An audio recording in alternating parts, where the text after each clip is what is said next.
Welcome back to my channel, and for today's video gagawa tayo ng musakhan.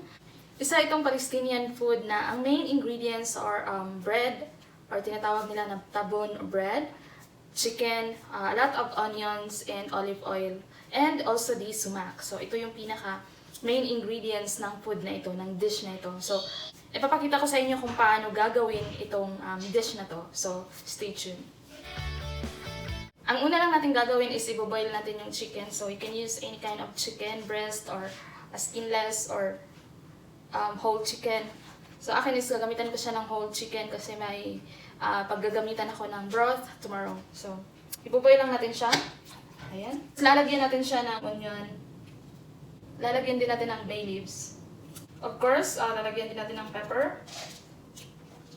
Tapos lalagyan din natin ng garlic. So, habang pinapakuluan natin yung manok, ilulutuin ko na yung onion na fine onion or minced onion na ginawa natin kasi para hindi na ako matagalan. So, lulutuin natin siya sa olive oil. Isusutay lang natin. Maraming olive oil. Hanggang sa mag-caramelize.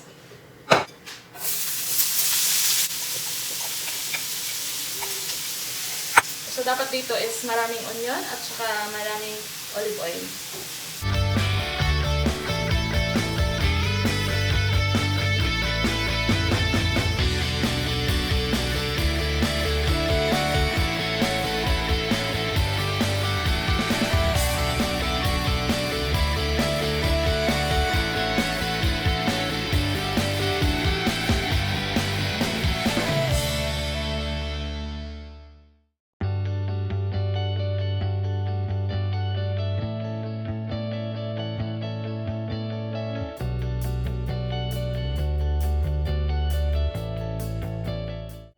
Pagkatapos yan mga boss is pag na-caramelize na yung onion natin, lalagay na natin yung manok natin na hinimay. Ayan. Mix lang. Tapos lalagyan din natin ng seasoning.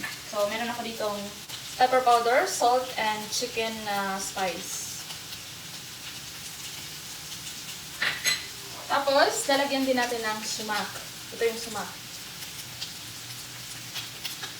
So, maraming sumac. Siguro mga 1/4 na sumac. I-mix lang natin siya.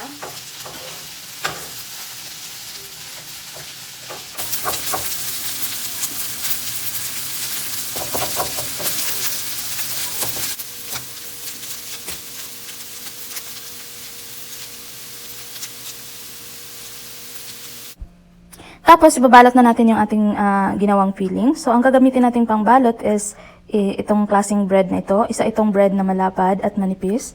Tinatawag itong arkag. Ipo-fold ko siya into center, tapos aalisan ko ng dulo kasi medyo matigas yung sa dulo niya. Tapos, ikakat natin siya into triangle size.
Pagkatapos nating i-roll lahat yung ating filling, and then sa isang baking tray, lalagyan natin ng olive oil and spread natin. Tapos ilalagay lang natin yung ating ginawang dish.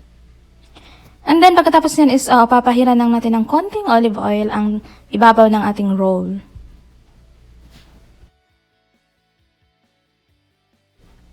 At pagkatapos niyan is sprinklean lang natin ng konting sumac.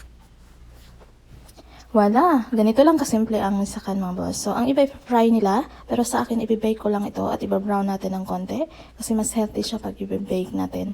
Hindi natin yan i-fry. So, ang sobra nating mga musakhan is ilalagay natin sa freezer. So, yun lang mga boss, no? Yun lang ang simple food na tinatawag na musakhan. Thank you for watching.